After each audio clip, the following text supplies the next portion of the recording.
الحمد لله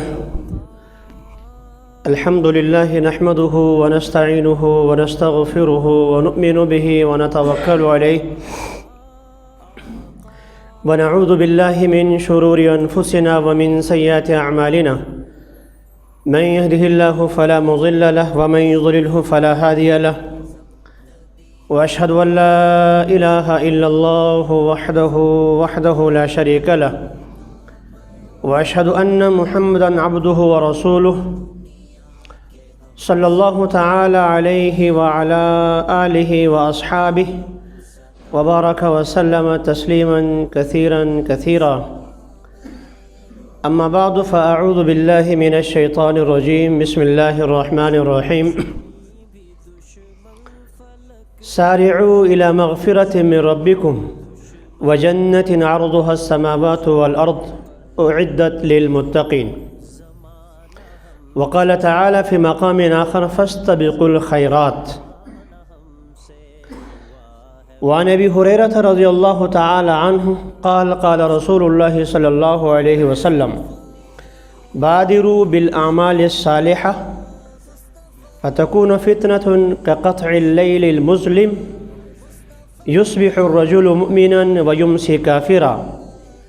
ويمسي مؤمنا ويصبح كافرا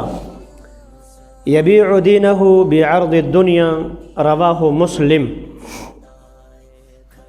صدق الله مولانا العظيم وصدق رسوله النبي الأمي الكريم ونحن على ذلك من الشاهدين والشاكرين والحمد لله رب العالمين. گرامی قدر سامعین محترم بزرگ اور دوستو، اللہ تعالیٰ کا ایک فرمان آپ کے سامنے اس آیت کی تلاوت کی ہے فاستبقوا الخیرات، اور دوسری ایک مکمل آیت پڑھی وسارعوا الی مغفرۃ من ربکم وجنۃ عرضها السماوات والارض اعدت للمتقین۔ دونوں آیتوں کا خلاصہ یہ ہے کہ نیک کام کی طرف آگے بڑھو، جلدی کرو۔ سارعوا الی مغفرۃ، اللہ کی مغفرت کی طرف دوڑو، آگے آؤ، بڑھو۔ رحمت خداوندی تمہاری منتظر ہے، چاہے انسان کتنا ہی گناہ گار ہو، گناہوں میں ڈوبا ہوا ہو، حتیٰ کہ ایمان بھی نہیں لائے ہو، کافر ہو، پکا مشرک ہو، اور وہ نبی کا مخالف ہو صلی اللہ علیہ وسلم، اللہ تعالیٰ اس کے بھی انتظار میں ہوتے ہیں کہ یہ ایمان لائے، اور جب ایمان لائے تو الاسلام یہدم ما کان قبلہ، اس کے پچھلے سارے کے سارے گناہ معاف ہوں۔ ہم اللہ کا شکر ہے مسلمان ہیں، لا الہ الا اللہ محمد رسول اللہ، کلمہ اللہ کا شکر ہے پڑھا ہے، اللہ کا کرم ہے۔ مومن ہونے کے بعد ہمارے گناہ ہوں گے، بہت ہوں گے، زیادہ ہوں گے، اور زیادہ ہوں گے، پھر بھی زیادہ ہوں گے، لیکن اللہ کا شکر ہے ایمان تو ہے نا، ایمان تو ہے، تو مومن ہے، اللہ کا شکر ہے۔ اور گناہ گار جتنے بھی ہوں، نبی صلی اللہ علیہ وسلم کی حدیث، اس کا مفہوم یہ ہے، اللہ فرماتے ہیں کہ تمہارے گناہ کتنے زیادہ ہیں، اگر تم اتنے گناہ ذکر آؤ، تمہارے گناہ زمین سے آسمان تک پہنچ جائیں، آسمان تک پہنچ جائیں۔ ویسے پہلی بات ہوئی کہ انسان اتنے گناہ کر کیسے سکتا ہے، اتنے زیادہ گناہ کرے کہ زمین کو بھر دے، آسمان کو بھر دے،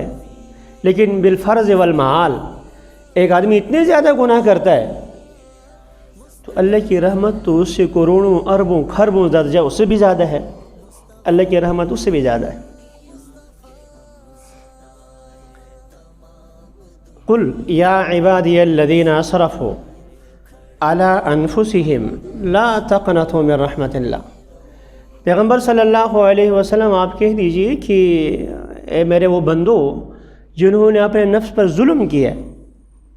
گناہ ظلم ہے، اپنے نفس پر ظلم ہے، زیادتی ہے۔ جب انسان گناہ کرتا ہے تو گویا کہ آگ کا انگارہ ہے، گناہ آگ کا انگارہ ہے، شعلہ ہے، تو اپنے آپ کو آگ میں دھکیلنا ہے، آگ میں ڈالنا ہے۔ اتنے ظلم زیادتی کی ہے پھر بھی لا تقنطوا من رحمت اللہ، اللہ کی رحمت سے مایوس نہ ہو، اللہ کی رحمت سے مایوس نہ ہو۔ رحمت خداوندی اس سے بھی زیادہ ہے، اس سے بھی زیادہ۔ نیک کام میں تاخیر نہیں کرنی چاہیے۔ جب اللہ تعالیٰ دل میں بات ڈالے نیک کام، فلاں کام ہو جائے، میں فلاں کام کرنا چاہتا ہوں، نہیں، بس آگے بڑھیں۔ ہمارا جو سلسلہ ہے تصوف کا، صوفی جسے کہتے ہوتے ہیں، پیری مریدی جسے کہتے ہیں، اس کا اگر آپ خلاصہ سمجھیں تو خلاصہ یہ ہے، جس گناہ سے بچنا دشوار ہو اور جس نیکی کی طرف سستی ہو رہی ہو، تو سستی کی جگہ پر چستی، یعنی نیکی، نماز کے لیے آنا۔ اب صبح فجر ہو گئی، اذان ہو گئی، آنکھ کھل بھی گئی ہے، لیکن باہر رات ٹھنڈی ہے اور بستر گرم ہے، انسان چاہتا ہے کہ میں بستر میں ہی لگا رہوں، آنکھ کھل گئی ہے، جاگ گیا ہے، تو یہ نیک اعمال کے لیے سستی ہو رہی ہے، نیک اعمال کے لیے سستی ہو رہی ہے۔ ایسے ہی کوئی گناہ انسان نعوذ باللہ جو ہے بدنگاہی کرتا ہے،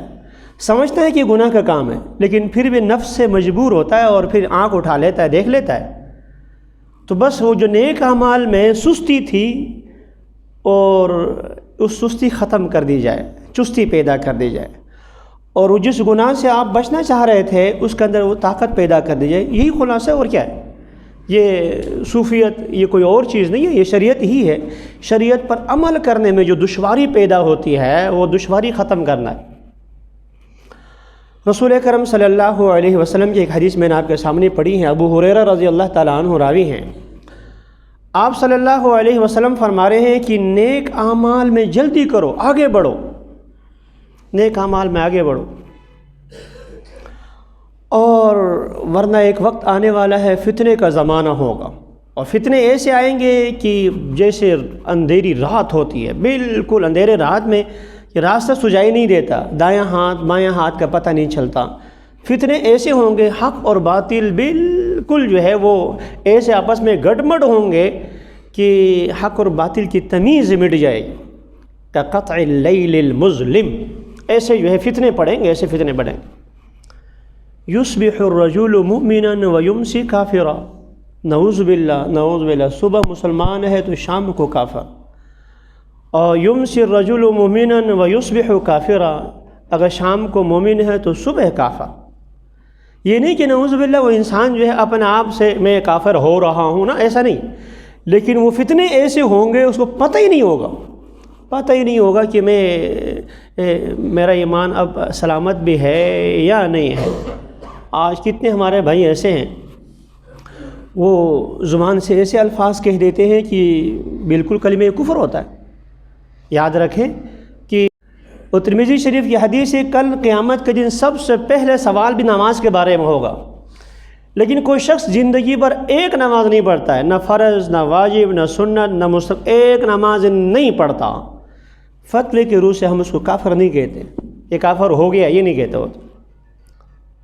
زکوٰۃ زندگی پر ادا نہیں کی، 1 روپیہ نہیں دیا، فتوے کی روح سے ہم اس کو کافر نہیں کہتے۔ حج فرض ہے، ادا نہیں کیا، ہم فتوے کی روح سے کافر نہیں کہتے۔ نماز کو فرض مانتا ہے، فرض مانتا ہے، نماز فرض ہے لیکن سستی یہ نہیں پڑھتا۔ زکوٰۃ فرض مانتا ہے، سستی ادا نہیں کرتا، مال کی محبت ہے۔ حج فرض مانتا ہے، یہ فرائض کو مانتا ہے لیکن نہیں کرتا، سستی کی وجہ سے اس کو کافر نہیں کہتے۔ فرائض زندگی پر ایک فرض ادا نہیں کیا، شراب کو حرام سمجھتا ہے، شراب حرام ہے لیکن لت لگ گئی ہے ایک دفعہ، اب چھوٹی نہیں جا رہی ہے، پیے جا رہے حرام ہے یار، بس کیا کرے، چھوڑا نہیں جا رہا، شراب پیے جا رہا ہے، بدکاری کیے جا رہا ہے، فتوے کی روح سے اب اس کو کافر نہیں کہتے۔ لیکن خدا نہ خواستہ فرض کا درجہ تو بہت بلند ہے، اس کے بعد واجب کا درجہ ہے، اور اس کے بعد سنت کا درجہ ہے، فرض، واجب، سنت۔ کوئی شخص رسول اکرم صلی اللہ علیہ وسلم کی سنت کا مذاق اڑاتا ہے، فوراً کافر ہو جاتا ہے۔ حضرت صلی اللہ علیہ وسلم کی سنت کا مذاق اڑایا جائے تو آج کل جو ہے تو سنتوں کا مذاق تو کیا، نعوذ باللہ، کیا کوئی شعائر اسلام، دین کے شعائر کا مذاق اڑایا جا رہا ہے، پتہ ہی نہیں ہے۔ تو خیر میں عرض کر رہا تھا کہ رسول اکرم صلی اللہ علیہ وسلم نے ارشاد فرمایا کہ ایسا ایک زمانہ آئے گا کہ فتنے کا کہ صبح مومن تو شام کو کافر، شام کو مومن تو صبح کافر، محض دنیا کے ٹکے کے لیے، ٹکو کے لیے جو ہے وہ اپنا دین بیچے گا۔ رات ہی ایک ساتھی بتا رہے تھے یہاں ناروال سائڈ پر جگہ کا، ناروال سائڈ گاؤں کے گاؤں قائدیانی ہو گئے، گاؤں کے گاؤں قائدیانی، ایک فرد بشر انسان وہاں قائدیانی نہیں تھا، قائدیانی ہو گئے، قائدیانی ہو گئے، پیسہ پھینک رہے نا پیسہ۔ تو ہم عوام لوگ بیچارے جو ہے جنہیں زیادہ علم نہیں ہے وہ ان کے سامنے بس لا الہ الا اللہ محمد رسول کوئی بھی پڑھ لے تو یار کلمہ پڑھ رہا ہے، کلمہ گو ہے، کلمہ گو ہے، لہذا مسلمان ہے، کلمہ پڑھ رہا ہے، یار کہ وہ کلمہ پڑھ رہا ہے آپ کافر کیوں کہتے ہیں؟ قرآن کا پہلا پارہ وَمِنَ النَّاسِ مَن يَقُولُ آمَنَّا بِاللَّهِ وَبِالْيَوْمِ الْآخِرِ وَمَا هُمْ بِمُؤْمِنِينَ، پہلا